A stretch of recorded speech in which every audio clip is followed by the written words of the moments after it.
Түркияда азық-түлік бағасы соңғы бір жылда шамамен 36%-ға өсті. Бұл елдің ұлттық статистика институтының ресми дерегі. Ең көп қымбаттаған ет өнімдері. Мысалы, соңғы 12 айда сиыр еті 46%-ға, қой еті болса 86%-ға көтерілген. Қазір қызыл еттің орташа бағасы 1 килограммға 600 лирадан асып кеткен. Неге бұлай болды? Басты себеп өндіріс шығынының өсуі.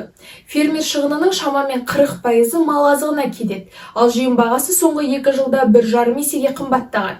Оған қоса жанармай, электр энергиясы және ветеринарлық қызметтер де қымбаттады. Тағы бір себеп импортқа тәуелділік. Лира әлсіреген сайын шетелден әкелінетін жем мен техника да қымбаттап жатыр.